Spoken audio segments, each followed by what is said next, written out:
Hello, my name is Shahriari, and this is a lecture in two series of lectures, one on linear algebra and the other on introductory operations research.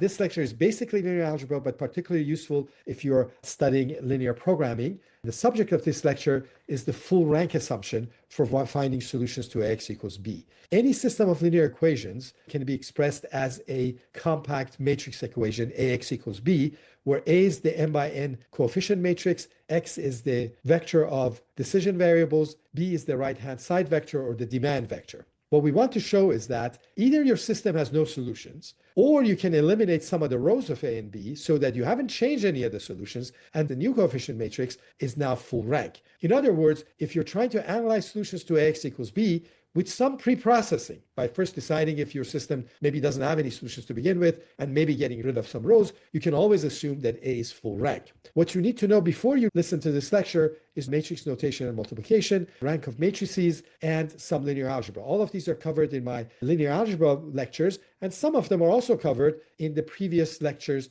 on operations research. So let me remind you what the rank of a matrix is. This should not be your first encounter with rank. If it is, then you should go back and learn some linear algebra, but I just want to remind you some of equivalent conditions for rank. The fact that these things that I'm going to tell you are equivalent are subject of several theorems, some very important ones. And I'm not going to go through proof of those because I've done so in my linear algebra lectures. The rank of A is the number of linearly independent rows, and that's the same as the number of linearly independent columns of the matrix. This is not a trivial fact. I have a whole video on why row rank is the same as column rank, which is what this fact is. And those are the same as the dimension of the column space and row space.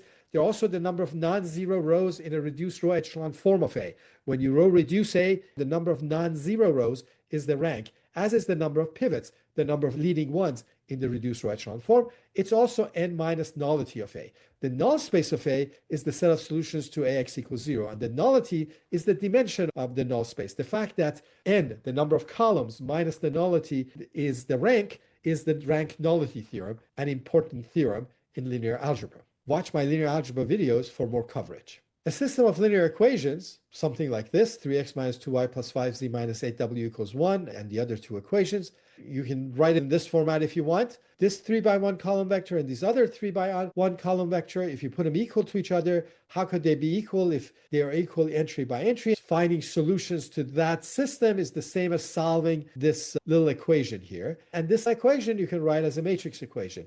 If you take this matrix of the coefficient and multiply it by the column vector of unknowns, you will get that matrix on the left, and therefore your original equation is the same as this matrix equation. In general, a matrix equation Ax equals b is a shorthand for a system of m linear equations and n variables if A is m by n, m rows and n columns, and b is the right-hand side vector or the demand vector, as we like to call it for linear programs. Is it possible for Ax equals b not to have a solution? Consider x plus y equals 4 and 2x plus 2y equals 7. This system has no solutions. Why? Because if x plus y is 4, then if there's any justice in the world, then 2x plus 2y will be twice that, will be 8 and not 7. You cannot require x plus y to be 4 and not require 2x plus 2y to be 8, but rather want it to be 7. That's just not possible. And so this system does not have any solutions. If you look at the coefficient matrix 1, 1, 2, 2, we notice that the rows are linearly dependent, as are the columns. Here's another example. X plus y equals 4, x plus 2y equals 7, and 3x plus 4y equals k. The coefficient matrix is 1, 1, 1, 2, 3, 4. We notice that the third row is twice the first row plus the second row. If you take 2 plus 1, you get 3. 2 plus 2, you get 4. The rows are linearly dependent. If k is not 15, there's no solution. 2 times 4 is 8, plus 7 is 15. This side of this equation is twice the first one plus the second one, so should be the second side. But if it's not, there's not going to be any solution. And if k is 15, then that third equation is actually redundant. You don't need it. You already knew it by knowing the first two equations. So if rows of A are linearly dependent, then we can do a little bit of pre-processing.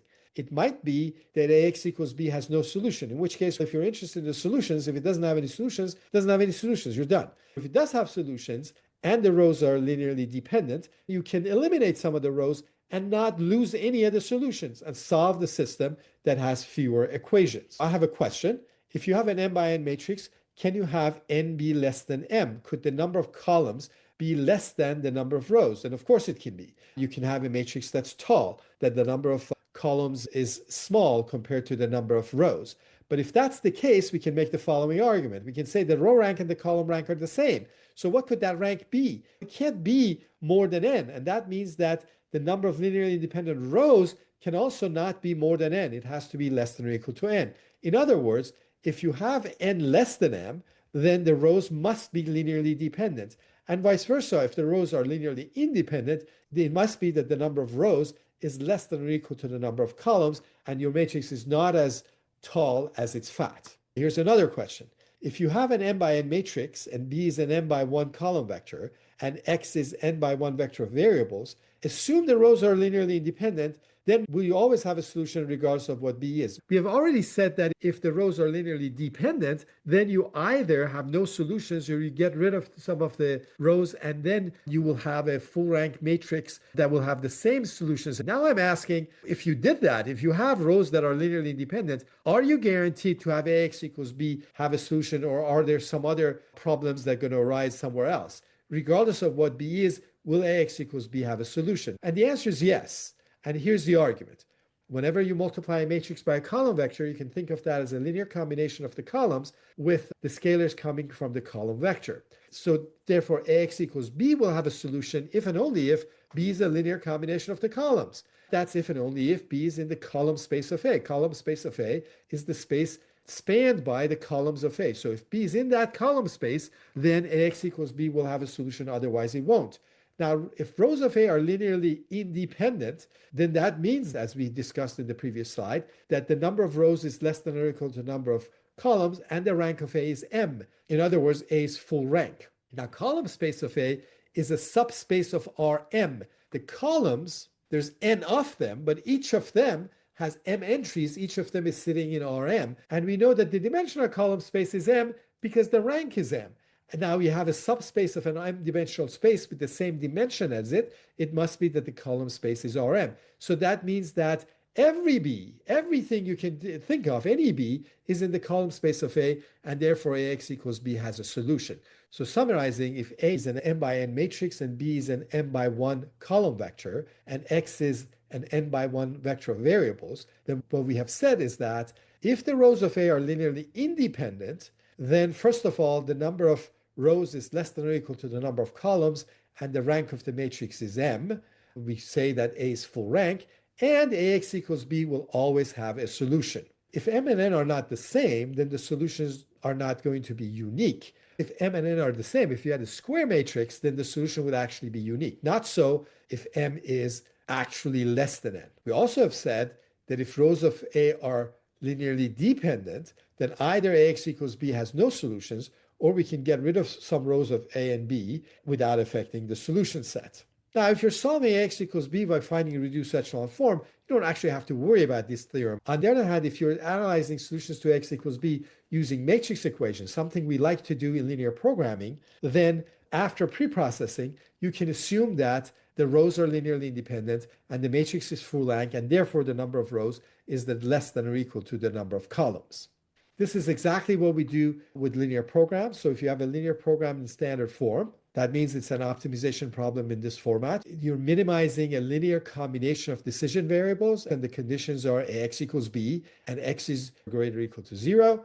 Now, the full rank assumption for linear programs in standard form is that we can always assume that m by n matrix is rank M and M is less than or equal to N, and we just discussed why that is. Because if your matrix isn't rank M, then that means that either you just even can't find a solution to X equals B, so there's no solutions to this optimization problem, or you can get rid of some rows. In other words, your matrix A has linearly independent rows, and it's a fat matrix. It's not a tall matrix. This is the end of this lecture. Like my video if you liked it, and subscribe if you want to be subjected to more math videos in your feed. Keep hydrated at all times. Leave a comment. Tell me where you're watching this and why on earth are you watching math videos. See you in the next lecture.